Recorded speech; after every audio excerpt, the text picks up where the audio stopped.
Ngayong holiday season, muling nagpaalala ang mga otoridad na mag-ingat sa mga holdapan at nakawan. Sa Makati City, isang babae ang ninakawan ng bag tapos pinatay pa.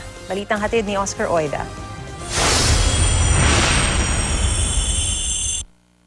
Sa kuha ng CCTV sa Barangay San Isidro, Makati City, makikita ng salubungin ng suspect na lula ng motorsiklo ang kanilang biktima.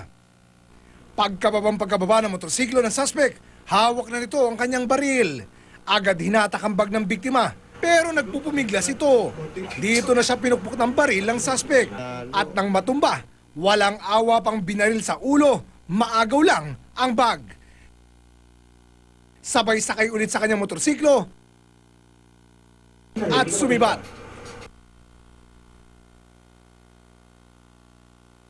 Kinilala ang biktima na si Catalina Aguas, 47 anyos, single mom at nagtatrabaho sa isang tindahan ng shawarma.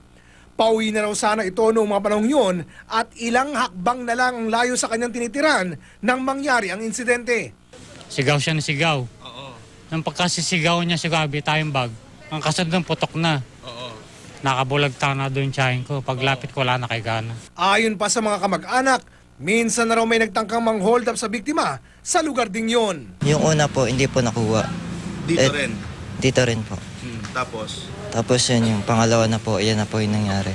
Sa kuha naman ng CCTV ng barangay sa isang kalapit na kalsada, makikitang una na nagkasalubong ang biktima at ang suspect. Posibleng sa puntong ito pa lang daw, kinilatis na ng suspect kung may makukuha siya sa biktima at saka umikot para salubungin na ito. Maaari rin umanong na plano dahil may impormasyong may paluwagan ng biktima at posibleng may dalang malaking halaga. Kung may gantong insidente sana, sino man maka-encounter, kung bigay na lang natin gamit. Anyway, gamit lang yung pwedeng palitan. Yung buhay, hindi natin may ibabalik. Nangako naman ang Makati Police na tuloy ang kanilang operasyon kontra krimen. Nasugpo nila sa isang operasyon ang Atan Robbery Hold-Up Group na notorious umano ng bibiktima sa Makati. Nasugatan at naaresto ang sinasabing leader ng grupo na si Jonathan Lanuso, 22 anyos at 3 pa nitong mga kasamahan.